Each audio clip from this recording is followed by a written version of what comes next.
नमस्कार. यशवंतराव चव्हाण महाराष्ट्र मुक्त विद्यापीठाच्या गणित विषयक कार्यक्रमात आपल्या सगळ्यांचं स्वागत. या विद्यापीठाच्या पूर्वतयारी अभ्यासक्रमातील सर्वांसाठी गणित या विषयातील घटक क्रमांक 1 प्राथमिक क्रिया आज आपण इथे समजावून घेणार आहोत. संख्या रेषेच्या सहाय्याने बेरीज वजाबाकी तसंच काही प्रयोगाच्या सहाय्याने गुणाकार भागाकारही आपण इथे समजावून घेऊया. इरॅटोस्थेनेसच्या चाळणीच्या सहाय्याने विभाज्यतेच्या कसोट्या आणि मूळ संख्या शोधणं आपल्याला किती सोपं जातं हे या प्राथमिक क्रिया आपल्याला समजावून देणार आहेत सविता आयरे. तर चला आपण प्रत्यक्षच बघूया. अतिशय थंड प्रदेशात बऱ्याच वेळा तापमान हे 0 अंशाच्या खाली जातं. समजा तिथलं तापमान 0 अंशाच्या खाली 4 अंश सेल्सिअस आहे आणि आपल्याला ते व्यक्त करायचं असेल तर ते कसं व्यक्त करता येईल? 4 अंश सेल्सिअस लिहिलं तर ते 0च्या वरती 4 अंश सेल्सिअस सुद्धा होईल. मग अशा वेळेस गोंधळ होईल. हा गोंधळ होऊ नये म्हणून आपल्याला प्रत्येक वेळेस मग 0च्या वर 4 अंश सेल्सिअस किंवा 0च्या खाली 4 अंश सेल्सिअस असं बोलावं लागेल आणि प्रत्येक वेळेस हे बोलणं गैरसोयीचं होईल. मग अशी गैरसोय होऊ नये म्हणून आपल्याला 0च्या वर म्हणजे धन संख्या आणि 0च्या खाली म्हणजे ऋण संख्या असं लक्षात ठेवलं तर सोपं जाईल. उदाहरणार्थ एखाद्या ठिकाणाचं तापमान ऋण 5 अंश सेल्सिअस आहे म्हणजे तिथलं तापमान 0च्या खाली 5 अंश सेल्सिअस आहे.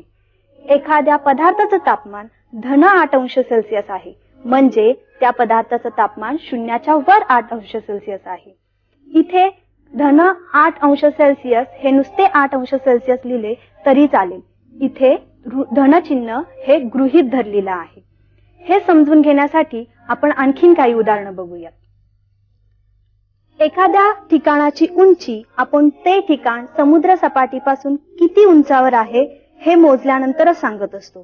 त्याच पद्धतीने समुद्रात असणारी एखादी वस्तू ते समुद्र सपाटीपासून किती अंतरावर आहे हे सुद्धा समुद्र सपाटीपासूनच अंतर मोजल्यावर सांगतो. म्हणजे ह्या आकृतीमध्ये तुम्हाला एक डोंगर, समुद्र सपाटी आणि समुद्र सपाटीपासून अंतरावर असलेली काही एक वस्तू दिसते, ती पाणबुडी आहे. समुद्र सपाटी हे आपण अंतर किंवा हे स्थान 0वर आहे असं मानल्यास 0पासून हा डोंगर धन 40 मीटर अंतरावर आहे तर समुद्र सपाटीपासून पाणबुडी ही ऋण 40 मीटर अंतरावर आहे. आपण आणखीन एक उदाहरण बघूया. हा एक रस्ता आहे. रस्त्याच्या बरोबर ह्या ठिकाणी 0 असं लिहिलेलं आहे. या 0च्या आपण जर उजवीकडे 1 मीटर अंतरावर गेलो तर धन 1 मीटर अंतर जातोय. 0पासून डावीकडे 1 मीटर अंतरावर गेलं तर ऋण 1 मीटर अंतरावर जातो. इथे आपल्याला काही चिन्हांकित संख्या मिळत आहेत. 0पासून जसजसं आपण वर किंवा उजवीकडे गेल्यास आपल्याला धन संख्या मिळतात तर 0च्या डावीकडे व खाली गेल्यास आपल्याला ऋण संख्या मिळतात. त्याच संख्या आपण या संख्या रेषेवर पाहूया. 0च्या उजवीकडे सर्व आपल्याला धन संख्या दिसत आहेत आणि 0च्या डावीकडे सर्व संख्या ज्या आहेत त्या ऋण संख्या आहेत. आज आपण या संख्या रेषेच्या साहाय्याने बेरीज वजाबाकी कशी करतात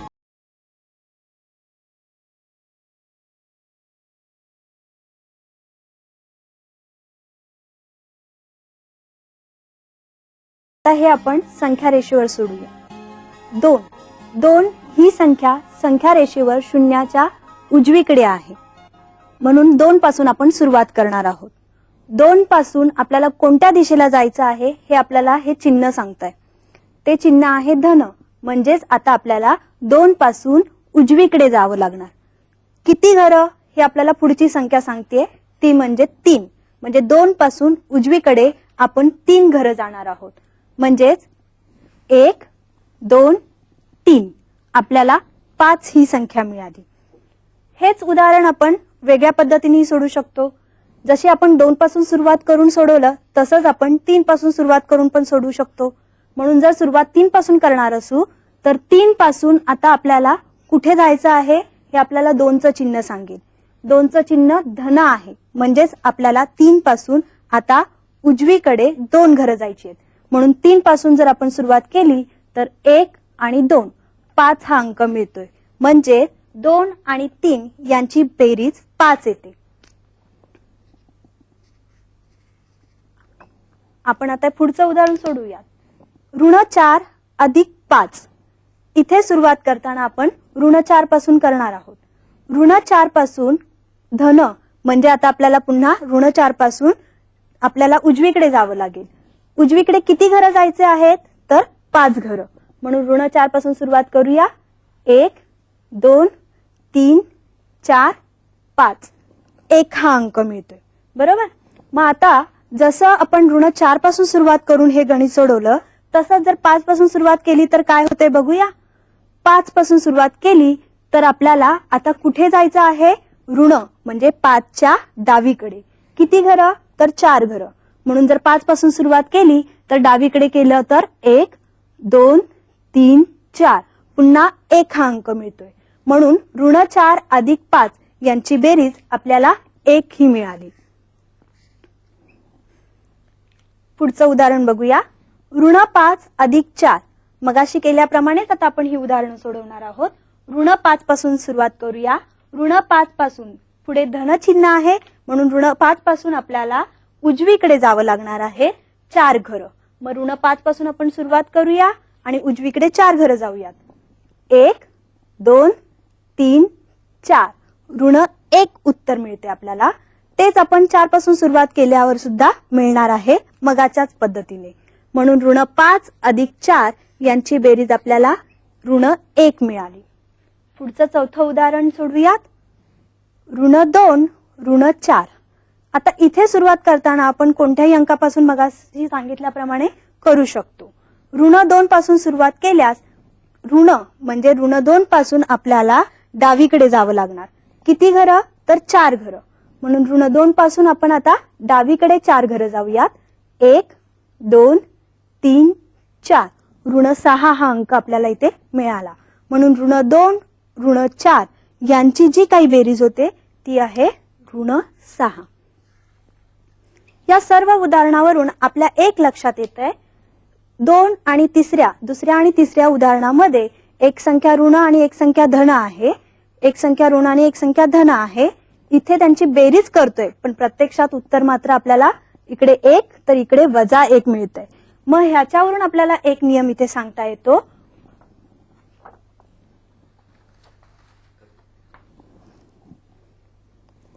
एक संख्या धन व एक संख्या ऋण असल्यास त्यांची वजाबाकी होते व येणाऱ्या उत्तराला मात्र मोठ्या संख्येचं चिन्ह मिळते.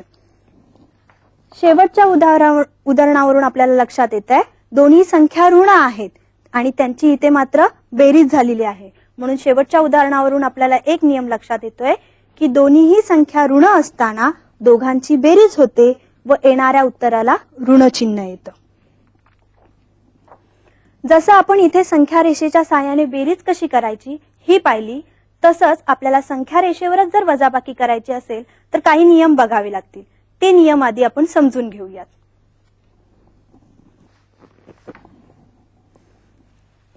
कंसाबाहेर ऋण चिन्ह असल्यास कंसातली चिन्ह बदलतात.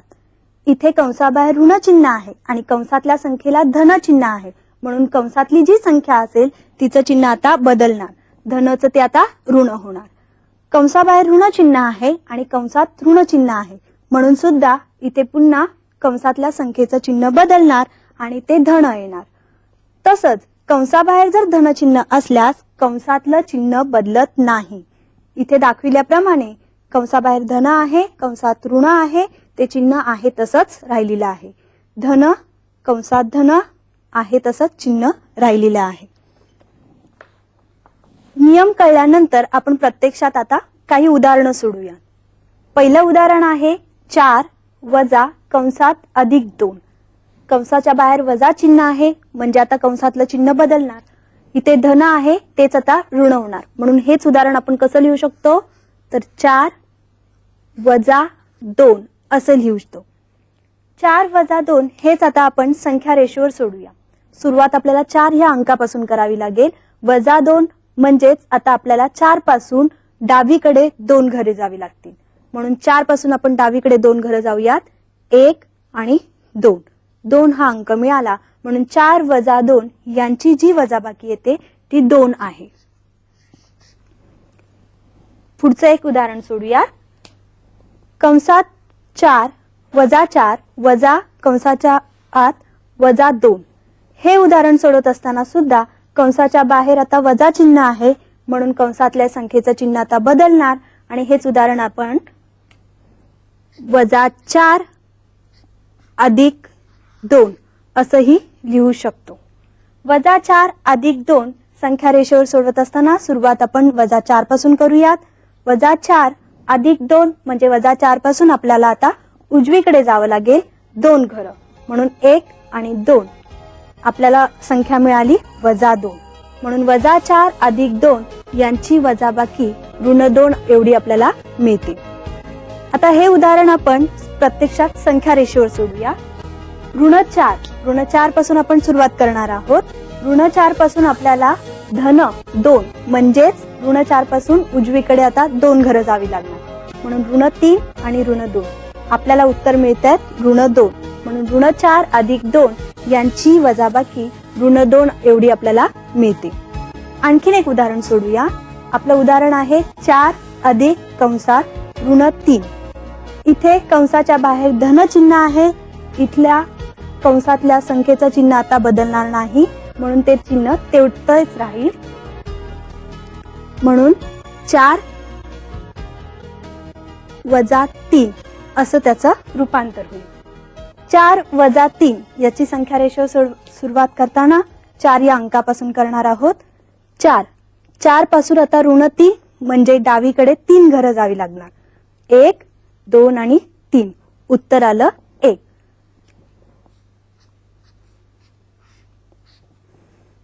अशा पद्धतीने आपण संख्या रेषेच्या सहाय्याने बेरीज आणि वजाबाकी करू शकतो.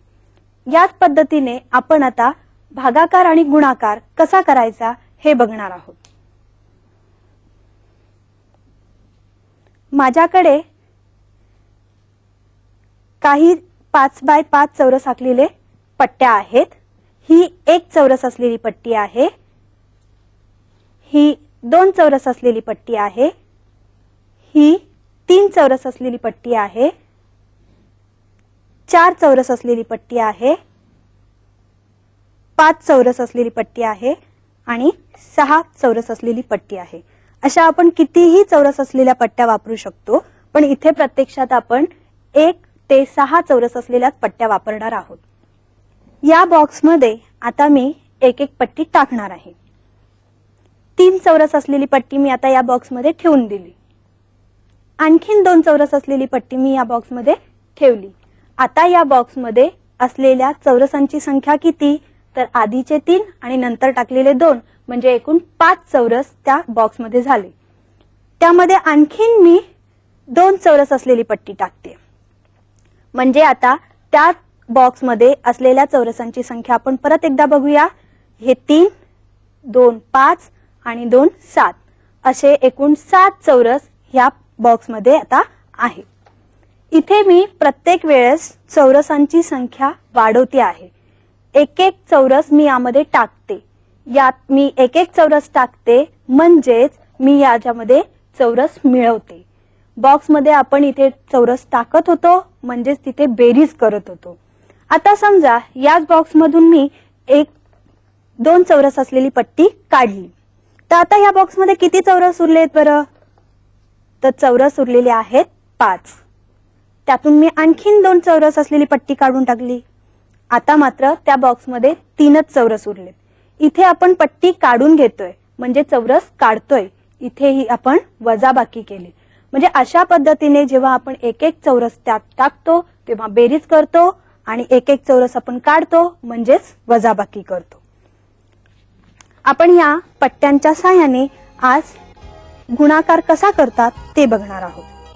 मला आता समजा 8 चौरस पाहिजे आणि त्यासाठी मी 1 ते 3 चौरस असलेल्याच पट्ट्या वापरणार आहे.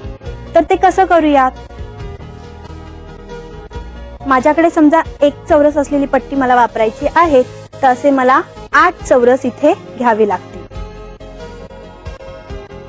4 झालेले आहेत, 5, 6, 7 आणि 8 अशा पद्धतीने मला एक चौरस असलेले 8 तिथे चौरस ठेवावे लागतील. जर समजा मला 2 चौरस असलेले पट्टीचा वापर करायचा असेल तर किती वापराव्या लागतील बरं पट्ट्या. तर अशा पद्धतीने जर मी लावले तर मला 4 पट्ट्या वापराव्या लागतील, तेव्हा तिथे 8 चौरस होतील.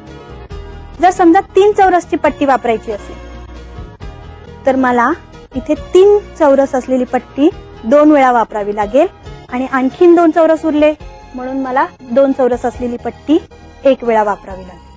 अशा पद्धतीने आपण वेगवेगळ्या पट्ट्यांच्या साहाय्याने 8 चौरस मिळवू शकतो.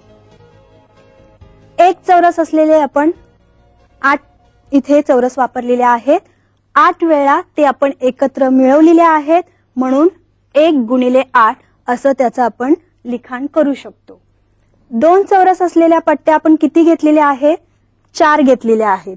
4 वेळा त्या मिळवल्या आहेत म्हणून 2 गुणिले 4 असं ते आपण लिहू शकतो. 3 चौरस असलेल्या पट्ट्या आपण इथे 2च वापरलेल्या आहेत आणि आणखीन जे आपल्याला 2 चौरस हवे होते त्यासाठी आपण 1 पट्टी वापरलेली आहे 2 चौरसाची. अशा पद्धतीने 3 चौरस असलेल्या पट्ट्या 2 वेळा वापरल्या म्हणून 3 गुणिले 2 आणि त्यामध्ये आणखीन 2 चौरस मिळवले म्हणून अधिक 2. अशा पद्धतीने आपल्याला 8 चौरस इथे मिळाले.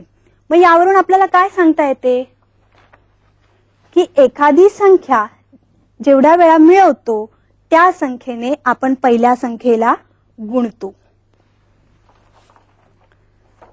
या उदाहरणात आणखीन तुमच्या एक लक्षात आलं असेल की आपण इथे कंसाचा वापर केलाय. आता कंसाचा वापर जर केला नसता तर काय झालं असतं त्यासाठी आपण एक उदाहरण बघूया. इकडे हे कंस वापरून सोडवलेले एक उदाहरण आहे. कंसात 3 गुणिले 2 आणि कंसाच्या बाहेर अधिक 2 आहेत. 3 गुणिले 2 म्हणजे 6 पुन्हा अधिक 2 म्हणजेच ह्या पूर्ण कंसाचं उत्तर आपल्याला 8 मिळालं. कंस न वापरता जर हे मी उदाहरण लिहिलं तर कसं होईल बघा. 3 गुणिले 2 अधिक 2 3 आहे तसेच लिहिले. 2 अधिक 2 4 3 गुणिले 4 12 आणि हे उत्तर चुकीचं असेल. म्हणूनच आपल्याला योग्य ठिकाणी कंस वापरावा लागेल आणि कंसातली क्रिया आधी कराव्या लागतील. इथे आपण चौरसांच्या साहाय्याने गुणाकार केला म्हणजे जेवढ्या वेळा आपण चौरस मिळवत होतो त्यावेळेस गुणाकार करतो.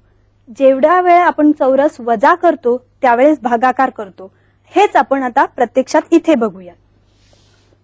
मला समजा 7 भागिले 2 करायचे आहेत म्हणजे आता प्रत्येक वेळेस मला 2 चौरस आता इकडून घालवावे लागतील, वजा करावे लागतील. आधी 2 चौरस काढून घेतले 7 पैकी तर उरले 5 चौरस. त्यातून आणखीन 2 चौरस काढून घेतले तर उरले 3 चौरस. आणखी 2 चौरस काढून घेतले तर उरला 1 चौरस. उरलेला जो चौरस आहे ते झालं त्याची बाकी. 2 चौरस मी किती वेळा काढून घेतले? 3 वेळा म्हणून तो झाला भागाकार.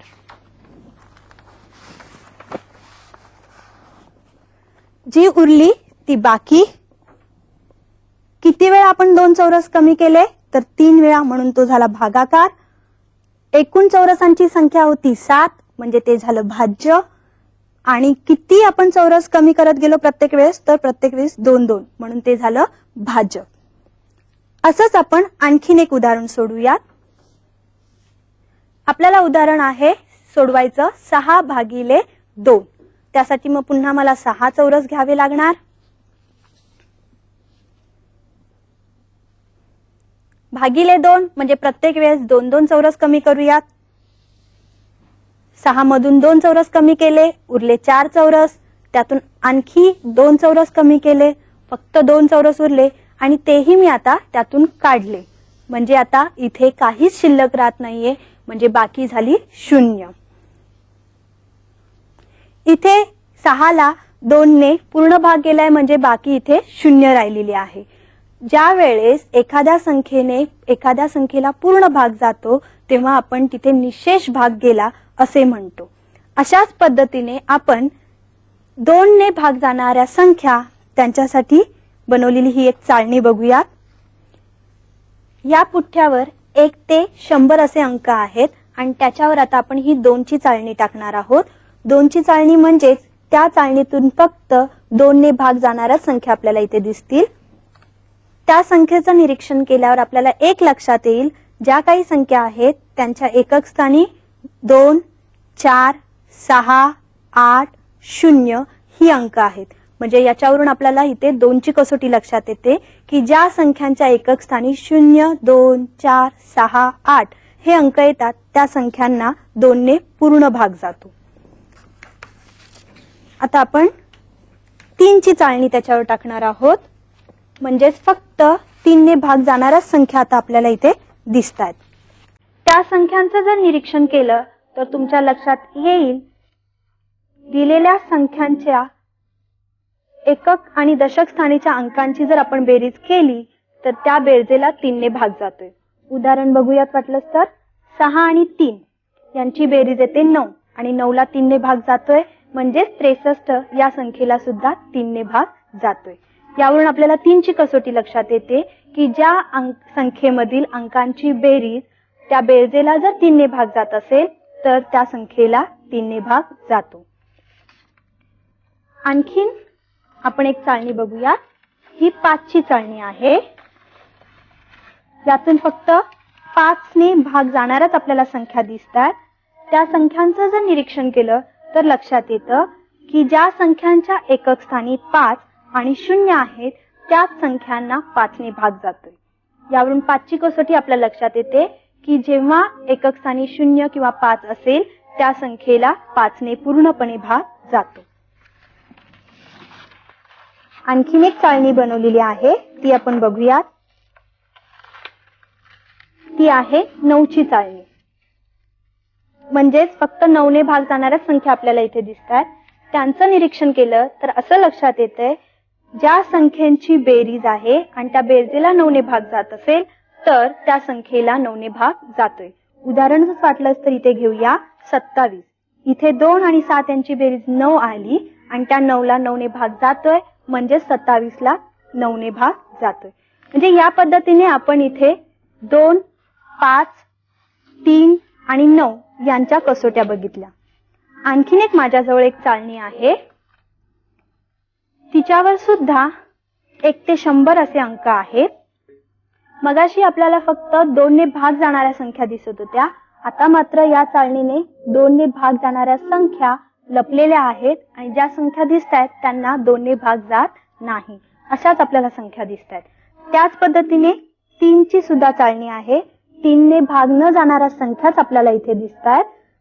त्याच पद्धतीने त्याच्यावर आणखीन 5 ने भाग न जाणाऱ्या संख्यांची चाळणी आपण त्याच्यावर ठेवली आणि शेवटची ठेवली आहे 7 ने भाग न जाणाऱ्या संख्यांसाठी. ज्या काही संख्या दिसतायत त्या संख्येचं एक वैशिष्ट्य आहे त्या सर्व मूळ संख्या आहेत. मूळ संख्या म्हणजे त्यांना फक्त त्याच संख्येने भाग जातो. अशाच या संख्या आपल्याला या चाळणीतून इथे दिसतात. यशवंतराव चव्हाण महाराष्ट्र मुक्त विद्यापीठाने ही जी पुस्तकं खास विकसित केले तुमच्या अभ्यासासाठी, तर त्या पुस्तकांच्या सहाय्याने तुम्ही अभ्यास करणार आहात.